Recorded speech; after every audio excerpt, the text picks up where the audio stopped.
আর বাংলাদেশে থেকে যারা ভারতের এজেন্ডা বাস্তবায়ন করতে চায়, বাংলাদেশে বসে যারা পশ্চিমের এজেন্ডা বাস্তবায়ন করতে চায়, বাংলাদেশে বসে যারা বিভিন্ন পরাশক্তির এজেন্ডা বাস্তবায়ন করতে চায়, তারাও তো আসলে বাংলাদেশের স্বার্থের জন্য কাজ করছে না। মূলত যারা বাংলাদেশের এই যে ইতিহাসের ক্রমশ এই যে পথ চলাকে ধারণ করে, তারাই হচ্ছে এনসিপি কি সেই পথেই হাঁটবে? অবশ্যই বাংলাদেশকে ধারণ করে হচ্ছে এনসিপি হাঁটবে অবশ্যই। শেষ প্রশ্ন, এনসিপির ভোটার তালিকায় যেহেতু সামনে নির্বাচন, কাদেরকে বেশি প্রাধান্য দেওয়া হচ্ছে? আমরা জানি যে 4 কোটি ভোটার আছে যারা এখন ভোটই দেয়নি। দেখেন, আমরা এখন সাংগঠনিক বিস্তার, সারা দেশে পদযাত্রা করছি।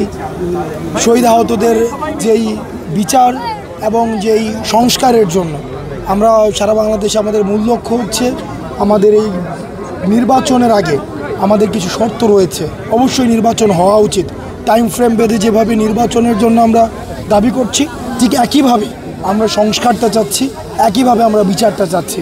আমাদের মূল লক্ষ্য হচ্ছে বিচার এবং সংস্কারের মধ্য দিয়ে যেন একটা সবার গ্রহণযোগ্য একটি গণতন্ত্রের উত্তরণের পথের দিকে আমরা যেতে পারি। সেটির জন্য আমাদের সব পক্ষই হচ্ছে আমাদের টার্গেটেড ভোটার, যারা বাংলাদেশের স্বাধীনতা সার্বভৌমত্বে বিশ্বাস করে, যারা বাংলাদেশের এই যে সকল এই যে বিভিন্ন ধর্মের, বিভিন্ন ভাষার, বিভিন্ন সংস্কৃতির যে মানুষের মধ্যে সম্প্রীতির যেই বন্ধনটি রয়েছে সেটিতে যারা বিশ্বাস করে এবং বাংলাদেশের সীমান্ত বা এই সার্বভৌমত্বে যারা বিশ্বাস করে, তারাই আসলে বাংলাদেশপন্থী।